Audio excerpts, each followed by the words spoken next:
Selamat malam Bapak Ibu sekalian, Shalom. Sungguh saya bersyukur apabila hari ini saya boleh diberikan kesempatan untuk dapat menyampaikan firman Tuhan, merenungkan bersama dengan Bapak Ibu sekalian akan apa yang menjadi pergumulan kita mengenai doa sepanjang bulan ini. Oleh sebab itu, mari Bapak Ibu sekalian, saya undang kita semua untuk membuka Alkitab kita dari Nehemia pasal yang ke-9, ayat 1 sampai ayat yang ke-37. Namun saya akan membacakan bagi Bapak Ibu sekalian dari ayat 1 sampai ayat yang ke-5 saja. Nanti waktu pada saat kita khotbah kita akan mengikuti alurnya bersama-sama sampai ayat yang ke-37. Nehemia 9 ayat 1 sampai ayat yang ke-37, ayat 1 sampai 5 saya bacakan demikian firman Tuhan. Pada hari yang ke-24 bulan itu, berkumpullah orang Israel dan berpuasa dengan mengenakan kain kabung dan dengan tanah di kepala. Keturunan orang Israel memisahkan diri dari semua orang, lalu berdiri di tempatnya dan mengaku dosa mereka dan kesalahan nenek moyang mereka. Sementara mereka berdiri di tempat, dibacakanlah bagian-bagian daripada kitab Taurat Tuhan, Allah mereka, selama seperempat hari. Sedang seperempat hari lagi mereka mengucapkan pengakuan dan sujud menyembah kepada Tuhan Allah mereka. Di atas tangga tempat orang-orang Lewi berdiri, orang-orang Lewi berdirilah Yesua, Bani, Kadmiel, Sebanya, Buni, Serebia, Bani dan Kenani. Dengan suara yang nyaring mereka berseru kepada Tuhan Allah mereka. Dan berkatalah Yesua, Kadmiel, Bani, Hazabnea, Serebia, Hodia, Sebanya dan Petahya, orang-orang Lewi itu, bangunlah. Pujilah Tuhan Allahmu dari selama-lamanya sampai selama-lamanya. Terpujilah namamu yang mulia, yang ditinggikan mengatasi segala puji dan hormat. Terpujilah nama Tuhan. Saudara sekalian, saya percaya sejak kita mungkin hidup, kita mengalami atau berhadapan dengan beragam macam adaptasi atau kalibrasi di dalam hidup kita. Contoh misalnya kalau kita bersama-sama beribadah, tentunya setiap alat musik ini harus di-stem atau mungkin dikalibrasi agar supaya ada nadanya yang tidak sumbang dan mengganggu dan tidak mengganggu harmonisasi alat musik yang lain. Demikian pula dalam hidup kita banyak hal yang perlu kita kalibrasi dalam hidup kita. Saudara, apabila dunia dalam tatanan jasmani ini perlu dikalibrasi, demikian pula kehidupan kita secara rohani pun perlu dikalibrasi. Saudara, kalau kita berbicara mengenai kalibrasi rohani, apa kira-kira yang terbersit di dalam pikiran kita? Kalau kalibrasi rohani itu seperti apa kira-kira? Mungkin sebagian kita berpikir, oh kalibrasi itu kalau kita datang beribadah. Kalau kita mungkin datang pelayanan. Oh kalau mungkin kita datang kepada Tuhan, mungkin dengan membaca Alkitab dan lain sebagainya. Saudara, itu semua merupakan alat tangan Tuhan untuk kita hidup sesuai dengan apa yang Tuhan inginkan. Tetapi melalui hari ini, melalui pembacaan firman Tuhan, melalui perenungan setiap kita mau belajar sungguh-sungguh apa sesungguhnya makna kalibrasi itu di dalam kehidupan kita sebagai orang percaya. Dan kira-kira apa yang menjadi alat yang efektif di dalam kalibrasi rohani kehidupan setiap kita. Saudara, seperti yang kita sudah lihat di depan, hari ini kita mau belajar bersama-sama mengenai Nehemia dan Israel dalam Nehemia 9 ayat 1 sampai 37. Dan tema yang diberikan, subtemanya yaitu adalah mengenai doa dan puasa. Saudara, tidak ada cara atau jalan alat yang efektif ketika kita berbicara mengenai kalibrasi rohani selain daripada kita berbicara mengenai apa? Doa dan puasa. Saudara, kalau kita berbicara mengenai doa dan puasa, apa yang seringkali terbersit dalam pikiran kita? Saudara, kalau kita bertanya sama orang yang lagi doa, lagi puasa, ya, kita misalnya menawarkan makanan, kemudian dia mengatakan, oh saya lagi puasa. Ya, oh apakah ada masalah? Seringkali kan kayak begitu. Apakah sedang menginginkan sesuatu? Apakah sedang menggumulkan sesuatu? Seringkali kita bertanya demikian. Maka tidak jarang juga ada orang yang mengatakan seperti ini. Oh, saya sedang doa dan puasa karena saya sedang menginginkan sesuatu. Katanya kalau melalui doa dan puasa, Tuhan akan melihat kesungguhan hati kita. Kalau Tuhan sudah melihat kesungguhan kita, sudah pakai doa plus plus puasa itu sungguh-sungguh benar-benar sungguh-sungguh. Jadi kalau Tuhan sudah melihat doa dan puasa, maka niscaya doa kita dan keinginan kita pasti terjawab.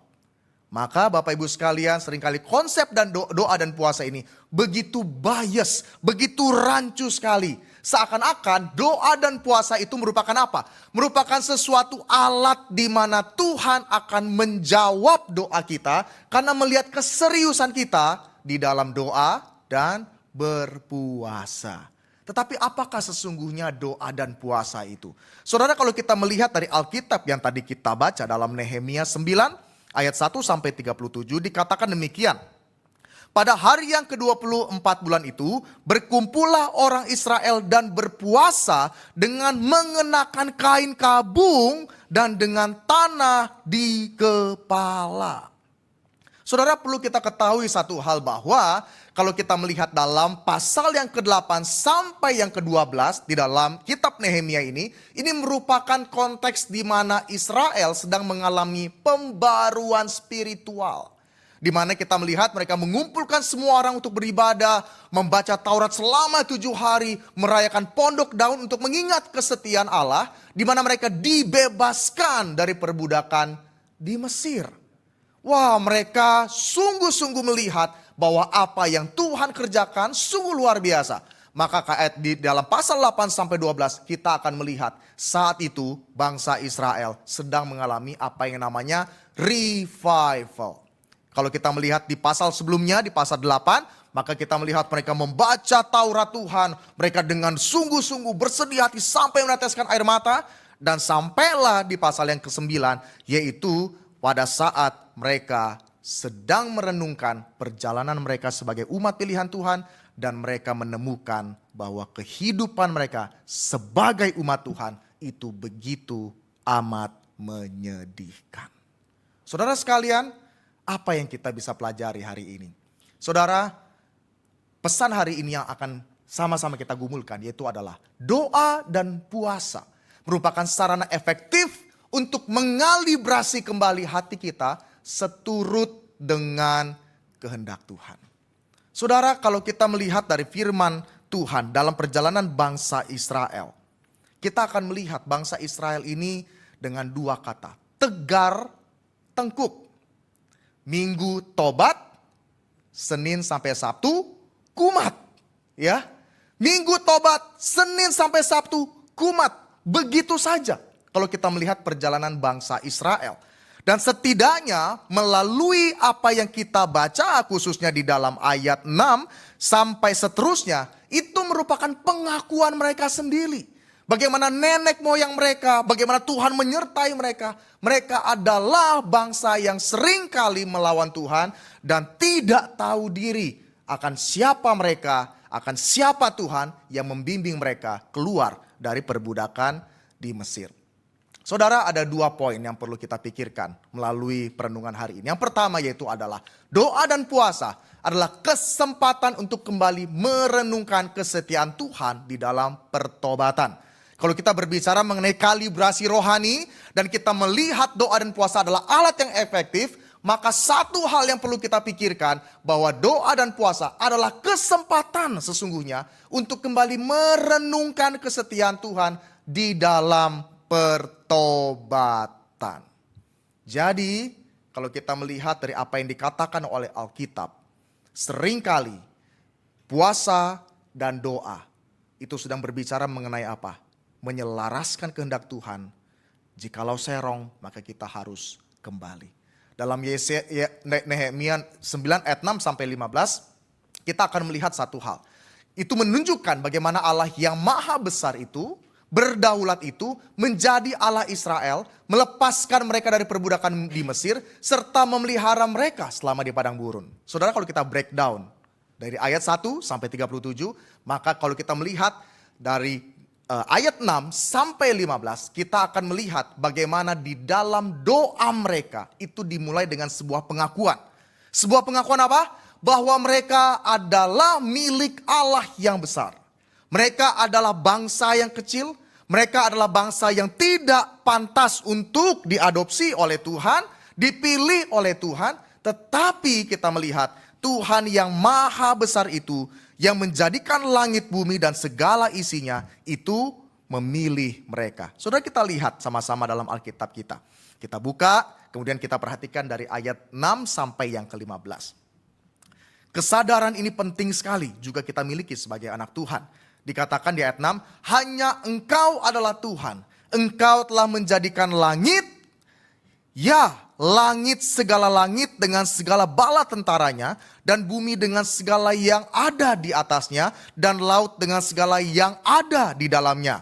Engkau memberi hidup kepada semuanya itu, dan bala tentara langit sujud menyembah kepadamu. Ayat yang ke-7, Engkaulah Tuhan Allah yang telah memilih Abram dan membawanya keluar dari Ur Kasdim dan memberikan kepadanya nama Abraham. Saudara, seterusnya kalau kita baca dari ayat 6 sampai 15 ini menunjukkan bahwa Allah yang besar itu menjadi Allah mereka, dan mereka menjadi milik kepunyaan Allah. Allah yang besar itu menjadi juga milik mereka. Menarik sekali. Setelah pujian-pujian yang besar itu, mereka dengan penuh kesadaran bahwa kami itu begitu tidak layak.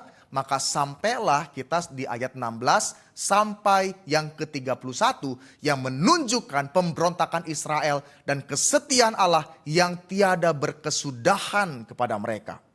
Saudara, kita perlu tahu bahwa dalam pembuangan ini Israel mengalami pembuangan selama kurang lebih 70 tahun. Itu satu generasi sebenarnya. Ya, satu generasi. Tetapi hal yang menarik demikian Bapak Ibu sekalian. Di dalam masa pembuangan itu, mereka tidak mau melupakan apa yang menjadi karya Tuhan di dalam perjalanan mereka sebagai bangsa. Maka kita melihat di sini bahwa mereka di dalam doa ini mereka mengkontraskan dosa Israel dan kesetiaan Allah. Di sana agak kecil, tapi saya akan membantu setiap kita untuk membaca apa yang menjadi perenungan mereka sebagai umat pilihan Tuhan. Di dalam ayat 16a, ketika mereka sadar bahwa mereka adalah milik kepunyaan Allah yang besar, kemudian masuklah kepada sebuah perkataan. Tetapi mereka, nenek moyang kami, bertindak angkuh dan bersih tegang leher dan tidak patuh kepada perintah-perintahmu. Mereka menolak untuk patuh dan tidak mengingat perbuatan-perbuatan yang ajaib yang telah kau buat di antara mereka. Mereka bersih tegang leher, malah berkeras kepala untuk kembali ke perbudakan di Mesir. Ayat 16b, tetapi Engkaulah Allah yang sudi mengampuni, yang pengasih dan penyayang, yang panjang sabar dan berlimpah kasih setianya. Engkau tidak meninggalkan mereka. Kita lanjut lagi ayat 18. Bahkan ketika mereka membuat anak lembu tuangan dan berkata, inilah Allahmu yang menuntun engkau keluar dari Mesir dan berbuat nista yang besar. Kita lihat di ayat 19. Engkau tidak meninggalkan mereka di padang gurun karena kasih sayangmu yang besar. Kita lihat lagi ayat 26. Dikatakan, tetapi mereka mendurhaka dan memberontak terhadapmu. Mereka membelakangi hukummu dan membunuh nabi-nabimu yang memperingatkan mereka dengan maksud membuat mereka berbalik kepadamu. Mereka berbuat nista yang besar. Ayat 27. Dan pada waktu kesusahan mereka berteriak kepadamu, engkau mendengar dari langit, dan karena kasih sayangmu yang besar, kau berikan kepada mereka orang-orang yang menyelamatkan mereka dari tangan lawan mereka. Kita lanjut lagi di ayat yang ke-28. Tetapi begitu mereka mendapat keamanan, kembali mereka berbuat jahat di hadapanmu. Dilanjutkan kembali masih di ayat 28. Kembali mereka berteriak kepadamu dan engkau mendengar dari langit lalu menolong mereka. Berulang kali karena kasih sayangmu. Masuk lagi di ayat 29 dikatakan, mereka melintangkan bahu untuk melawan, mereka bersih tegang leher dan tidak mau dengar. Ayat 30. Namun bertahun-tahun lamanya engkau melanjutkan sabarmu terhadap mereka. Ayat 31. Tetapi karena kasih sayangmu yang besar, engkau tidak membinasakan mereka sama sekali dan tidak meninggalkan mereka, karena engkaulah Allah yang pengasih dan penyayang. Saudara, apa yang kita lihat di sini? Di dalam doa pengakuan dosa mereka di hadapan Tuhan, mereka tahu kehidupan mereka di hadapan Tuhan. Mereka sampai di pembuangan itu sendiri pun merupakan proses Tuhan sedang membentuk hati mereka agar kehidupan mereka sesuai dengan apa yang Tuhan inginkan. Saudara, di situ mereka berdoa dan berpuasa. Di saat mereka sedang berdoa, berpuasa, berkabung, mereka kembali merenungkan setiap kisah yang diberitakan oleh mereka dari turun-temurun. Bahwa Allah Yahweh itu, Allah yang melepaskan mereka dari perbudakan di Mesir. Allah yang menyertai mereka. Tapi juga di saat yang bersamaan, Allah yang menghukum dan mendisiplin mereka agar mereka tahu siapa Allah yang benar. Saudara, Israel adalah bangsa yang tegar tengkuk. Hari ini tobat, besok kumat. Hari ini sesuai dengan apa yang Tuhan inginkan, besoknya lagi bisa menyeleweng. Bahkan kalau kita melihat di kitab raja-raja, ada kalanya mereka dipimpin oleh raja yang takut akan Tuhan. Tapi ada masanya mereka dipimpin oleh raja yang tidak takut akan Tuhan, mereka juga ikut. Dan ketika mereka pun ada dalam pembuangan, mereka juga harus beradaptasi dengan apa? Ilah-ilah lain yang disembah oleh bangsa-bangsa itu. Dan tidak sedikit dari mereka pun pada akhirnya apa? Memberontak dan selingkuh kepada Allah Yahweh. Dan kemudian apa? Mereka kembali harus dibentuk oleh Tuhan. Saudara, kalau kita melihat begitu sabarnya Tuhan, begitu setianya Tuhan. Seringkali saya berpikir ya, mungkin kalau saya yang jadi Tuhan, melihat model bangsa yang kayak begini, rasanya lebih baik kita pilih bangsa yang lebih bagus. Ini bangsa sudah kecil, tetapi tengilnya minta ampun. Kalau kata orang-orang sekarang ya, kata-kata kasarnya seperti begitu. Kecil banget, tetapi paling susah diatur. Kenapa saya tidak bisa ambil saja bangsa lain yang lebih besar? Saya bisa ambil China, saya bisa ambil India. Wah, lebih maju. Tapi kenapa bangsa Israel ini yang Tuhan pilih untuk menjadi bangsa kepunyaannya? Supaya mereka tahu bahwa apa?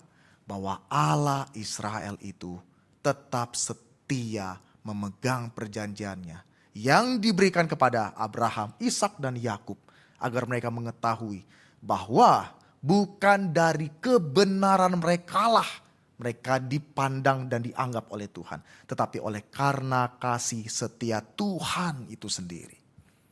Saudara, saya katakan demikian dalam perenungan.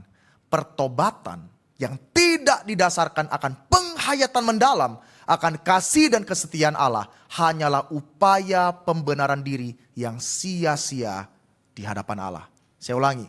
Pertobatan yang tidak didasarkan akan penghayatan mendalam akan kasih dan kesetiaan Allah hanyalah upaya pembenaran diri yang sia-sia di hadapan Allah. Saat itu bangsa Israel bertobat, mereka berdoa.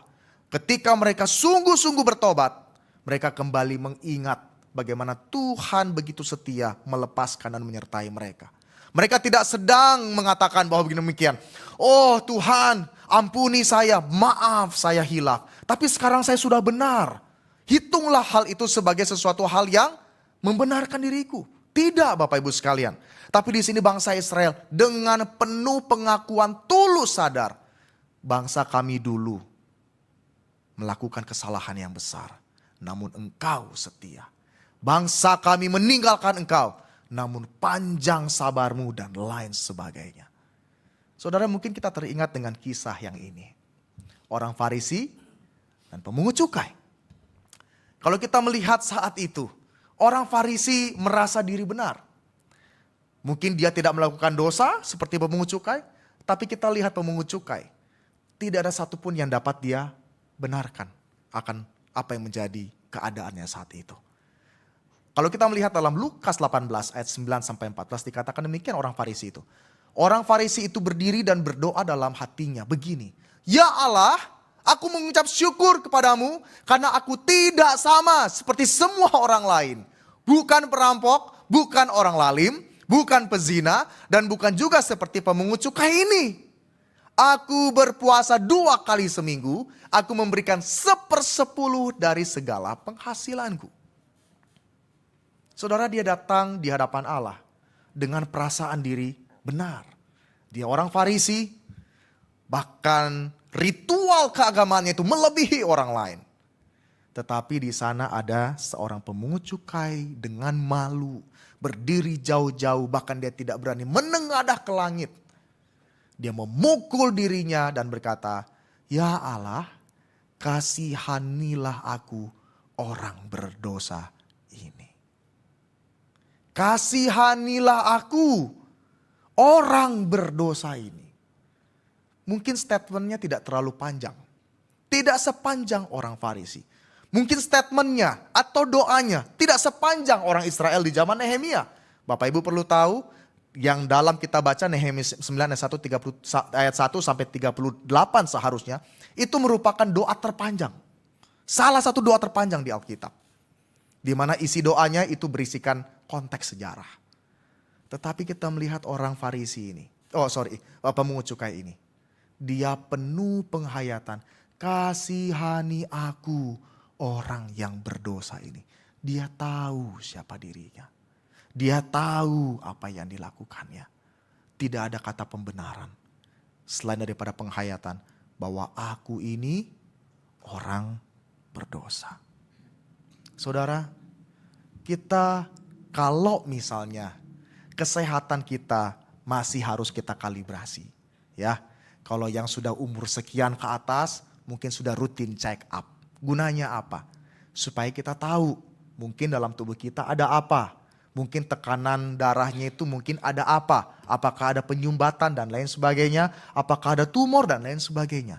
Kita sudah mulai aware dengan kesadaran kita. Dengan hidup kita. Oleh sebab itu kita check up dan lain sebagainya. Tapi bagaimana dengan kondisi spiritual kita? Bagaimana dengan kondisi kerohanian kita? Seringkali tidak ada tanda-tandanya. Atau mungkin kita tidak peka dengan tanda-tandanya. Kalau mungkin kita bisa kalibrasi kesehatan kita. Kalau udah mulai leher belakang sudah mulai kenceng misalnya gitu ya. Atau misalnya mata sudah mulai kabur-kabur ya. Susah jalan dan lain sebagainya. Kayaknya kita perlu kalibrasi kesehatan kita dengan check up. Tapi masalahnya seringkali kita hanya melihat doa dan puasa hanya sarana permintaan yang serius di hadapan Tuhan. Bukan sebagai sarana kalibrasi kerohanian kita. Saudara, doa dan puasa, kalau kita mau sungguh-sungguh terapkan disiplin itu dalam kehidupan kita. Sama seperti pemazmur mengatakan apa? Tuhan ujilah aku, apakah jalanku serong? Di dalam doa dan puasa.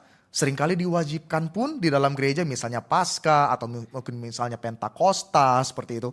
Kita sering ada doa dan puasa seperti itu. Apa yang kita lakukan?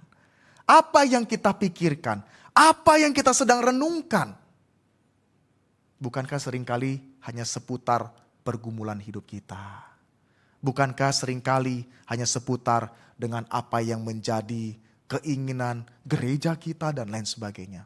Tapi kalau kita kembali ke esensi doa dan puasa, itu sedang berbicara mengenai apa? Kesetiaan Tuhan, kehendak Tuhan, dan apakah kehidupan kita terkalibrasi dengan Allah. Selaras dengan apa yang Tuhan inginkan. Atau jangan-jangan doa dan puasa kita pakai sebagai sarana agar Tuhan menyelaraskan kehendaknya dengan kehendak kita. Saudara, kalau kita berdoa dan berpuasa seperti yang dikatakan, ditunjukkan oleh orang Israel pada bagian ini. Mereka sedang menyelaraskan kehidupan mereka yang sudah tersesat dan terhilang dengan Allah yang memanggil mereka untuk menjadi terang bagi bangsa-bangsa. Saudara, hal yang kedua, doa dan puasa itu adalah kesempatan untuk mengingat kembali kesetiaan Tuhan di masa-masa sulit. Saudara, saya percaya doa dan puasa seringkali juga dilakukan oleh orang yang banyak pergumulan, ya enggak? Ketika banyak pergumulan, sedang memikirkan sesuatu, lagi susah ekonomi, lagi ada dalam masalah keluarga. Yang rohani biasanya langsung Ambil ancang-ancang doa dan puasa. Wah, ya. Doa dan puasa, doa dan puasa. Apa sih yang kita sedang pikirkan? Saudara, kalau dari apa yang ditunjukkan dalam konteks doa orang Israel saat itu, di dalam masa-masa revival mereka, saudara, mereka itu sedang dalam masa transisi. Saudara, perlu kita ketahui bahwa orang Israel yang kembali dari perbudakan ini sedang membangun kembali kehidupan dan identitas mereka yang hilang di dalam pembuangan. Yakni mereka adalah umat pilihan Tuhan. Tetapi saat itu mereka kembali ke tanah Yerusalem, tanah yang Tuhan janjikan itu, kemudian mereka seperti jet lag. Perlu kita ketahui bahwa mereka sudah sekian lama di dalam pembuangan itu. Identitas mereka juga sudah mulai kabur sekalipun cerita oral itu sampai di telinga mereka. Tetapi seperti yang dikatakan di dalam ayat 36 sampai 37 dikatakan apa? Lihatlah, sekarang ini kami adalah budak. Kami adalah budak di tanah yang kau berikan kepada nenek moyang kami untuk mengecap hasilnya dan segala kekayaannya, kami ini adalah budak. Tanah yang kau berikan ini, yang kau janjikan menjadi milik kepunyaan kami, pusaka kami. Bukan kami yang menikmati, tapi yang menikmati itu siapa? Raja yang memerintah kami. Perlu kita ketahui Bapak Ibu sekalian, sekalipun mereka sudah kembali ke Yerusalem pada saat itu, Ezra dan Nehemia awalnya diawali dengan Zerubabel, tapi perlu kita ketahui, wilayah itu sepenuhnya bukan menjadi milik mereka. Dominion itu masih ada dalam wilayah kekuasaan Persia. Mereka hanya diizinkan saja untuk kembali untuk membangun kota mereka. Jadi, sekalipun mereka berdiri di tanah mereka, tapi mereka tahu kekuasaan ini, dominion ini bukan sepenuhnya milik kita. Hasilnya tetap kita harus berikan kepada raja yang memerintah saat itu. Maka dikatakan, tanah itu menghasilkan banyak bagi raja-raja yang telah kau tetapkan atas kami karena dosa-dosa kami. Mereka itu memerintah sekehendak hati atas diri kami dan ternak kami sehingga kami dalam kesesakan besar. Tetapi di tengah-tengah seperti itu, mereka tetap mengingat satu hal, bahwa tanah yang diberikan Tuhan kepada mereka adalah tanah yang diberikan agar mereka sungguh-sungguh mengingat karya Tuhan di dalam kehidupan nenek moyang mereka. Abraham, Ishak, dan Yakub. Artinya apa? Sekalipun keadaan mereka saat ini lebih baik, namun kehidupan mereka tetap sulit. Di dalam doa mereka, justru mereka memilih tetap memohon dan berharap kepada Allah. Karena di masa lampau, Allah telah memelihara mereka dan tetap memegang perjanjiannya dengan nenek moyang mereka. Saudara, kalau kita dalam pergumulan, apa yang sering kali kita katakan kepada Tuhan? Sampai berapa lama lagi? Sampai kapan ya Tuhan? Kapan ini selesai? Bangsa Israel pun mengalami pertanyaan yang demikian. Dalam perkabungan mereka, mereka pun ada nuansa dari perkataan mereka. Sampai kapan ya Tuhan? Tapi ketika mereka katakan semua perbuatan Tuhan yang ajaib, mereka tetap melihat Tuhan itu setia. Raja Daud pun pernah mengatakan dalam Mazmur 13 ayat 1 sampai yang ke-6. Berapa lama lagi Tuhan kau lupakan aku terus menerus? Berapa lama lagi kau sembunyikan wajahmu terhadap aku? Berapa lama lagi aku harus menaruh kekhawatiran dalam diriku dan bersedih hati sepanjang hari? Berapa lama lagi musuhku meninggikan diri atasku? Pandanglah kiranya, jawablah aku ya Tuhan Allahku. Buatlah mataku bercahaya supaya jangan aku tertidur dan mati. Supaya musuhku jangan berkata, aku telah mengalahkan dia. Dan lawan-lawanku bersorak-sorak apabila aku goyah. Dalam tekanan yang demikian Raja Daud, dia sudah tidak tahu harus berbuat apa. Bahkan saat itu dia sedang merasakan Tuhan meninggalkan dia. Tetapi di sana dikatakan, tetapi aku kepada kasih setiamu aku percaya. Hatiku bersorak-sorak karena penyelamatanmu. Aku mau menyanyi untuk Tuhan karena ia telah berbuat baik kepadaku. Ketika dia mengatakan sampai berapa lama, kau lupakan aku terus menerus. Itu pengakuan yang jujur. Kalau kita mengatakan kepada Tuhan, Tuhan sampai berapa lama? Itu adalah pengakuan yang jujur. Tetapi di dalam pengakuan yang jujur itu, tetaplah melihat apabila di masa lalu Tuhan telah membimbing setiap kita. Di masa ini dia tetap sama. Di masa depan dia tetap sama. Dia Allah yang setia. Dan di dalam momen doa dan puasa ini, kesempatan itulah yang kita ambil untuk melihat bahwa sekalipun saat ini saya susah, hidupku penuh dengan onak dan duri. Tetapi bukankah Tuhanku juga terlebih dahulu mengalami, supaya di dalam dia, di dalam penderitaannya, justru saya mendapatkan kekuatan dan kemerdekaan. Apabila dalam kehidupan saya susah, saya penuh pergumulan. Bukankah Tuhan Yesus juga pernah mengatakan, Eloi, Eloi, lama sabachthani. Mengapa engkau meninggalkan aku?